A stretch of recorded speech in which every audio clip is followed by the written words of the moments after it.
Minister, se mabasa a diretiva de Saba, bisa publicamente que esta deseava Minister Oudeber ter timão back.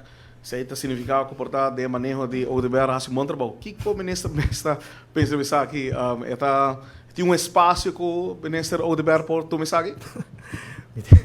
De quero me basta ocupar com o meu próprio ministério. Saba tá lastig parquet e não tá situação fácil, e não tá situação desejável tampouco. Tem outro reto que o mestre cumpre com ele.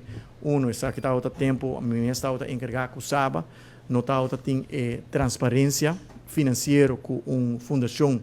O mestre tem governo também está limitar em sua autoridade em Saba, apesar que está governo está subsidiar 23 milhões, o governo não tem membro do Raad van Toezicht, nunca não quer dar o governo tampouco stoel do Raad van Toezicht, qual seguro não está algo saudável, sabendo que o governo está subsidiar a fundação, e não está para o governo, que está para qualquer governo no futuro, no momento que está subsidiar qualquer fundação, bom, mas se por tem certo bevoegdheid, de certa autoridade, sim, den a fundação qual den caso de Saba, ni AMI, ni minister Arends, ni ex-minister Schwengerhoff, ni outro qualquer ex-minister, não está tem problema financeiro e não que me quer minister Arends está fazendo tudo o que está dentro do alcance para buscar uma solução para Saba e me comecei com me tenho confiança que ele por salha for também dentro do reto não que tem no momento não aqui com Saba, passou e não está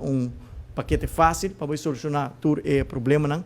Nós também temos eixos com a diretiva de Saba, que no dado momento até hasta bisa governo bolsonaro bisami, apesar que o governo da subsidiana não manda carta bisa nós não tem nenhuma autoridade para bisa nada. Atualmente não quer tá algo que o por hasi como bestuur de Saba, so na final de dia nós tur quer melhor para nós grande, nós quer para não guarda cuidar bom, nós quer para serviço tá no seu lugar e nós quer para ter suficiente câmara que nós precisamos para atender cultura e o workplace que tem no momento não aqui.